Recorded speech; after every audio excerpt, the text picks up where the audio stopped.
Where I see a lot of stewardship at Pax Christi being evident is with the food drives. Constantly throughout Parents of Young Children group. They serve anywhere from 250 to 400 people a meal. I cut my hair for Locks of Love. I gave 10 inches to kids that had cancer and that have lost their hair, and they make wigs. I'm involved in the Pax Christi Faith Formation with the younger children. I'm on the Facilities Council, and as part of that I was asked to be on the Parish Council. There are a lot of different ways that we can give our gifts every day around here. A place like this cannot be built with people who don't have stewardship in mind. And the lights are always on at Pax Christi, night and day, and that says a story. I actually thought I was running the parish when I was in the 5th grade because I became captain of the altar boy, but I found out very quickly that I wasn't, but that didn't deter me from trying to run it. We met when she was 16, and the impact of stewardship was from the day we met, because we met at a mutual class where we were teaching CCD classes. It was a class for instructors. So had it not been for some type of stewardship, we would have never met. The Facilities Council, that's what we kind of focus on. We focus on projects that need to be done, requests that we get from the other councils. And if it's room remodeling or tearing down walls or helping maintain the building or helping maintain the grounds, two things happen. One, we save a buck, which is important. And we also build an opportunity for stewardship with parishioners.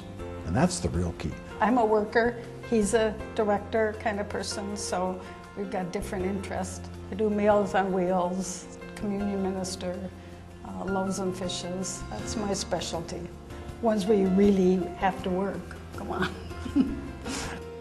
Last year I was a teacher with a 5th grade class, and this year I had the pleasure of teaching a 3rd grade class. There's things that we're paid to do in life and things that we're made to do in life.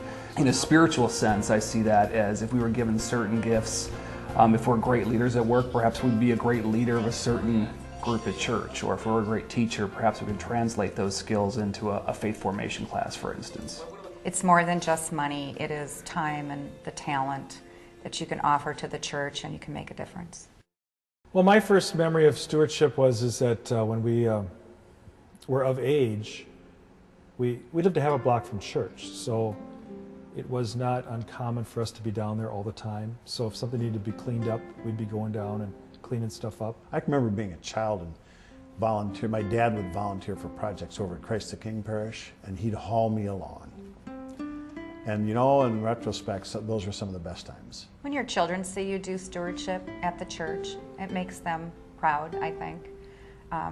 They do and emulate you as a role model. We're all busy, right? Everyone's pulled in a lot of different directions. But making first things first and showing your kids that there is time to come to the Lenten soup supper. There's time to go to community night. There's time to rake leaves for people that need that. There are a lot of different ways that we can give our gifts. When you do something right, how it feels good, whether it's giving or not, whether it's stewardship or not, that feeling's just multiplied hundreds of times by doing it in an environment where it's a stewardship giving. Where I see stewardship, for every Sunday it takes 250 to 300 people to really pull off what is done here every Sunday at Pax Christi, and that's quite a large number of people, and it was very surprising to me to know. The word stewardship carries its own weight because it means to care for, as I see it. And if we've been given everything, to share it and give back is a critical part of that whole plan, and I call that stewardship.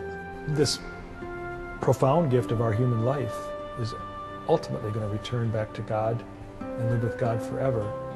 And we catch glimpses of that by the way in which we live with ourselves and those around us in the name of God while we're here on earth.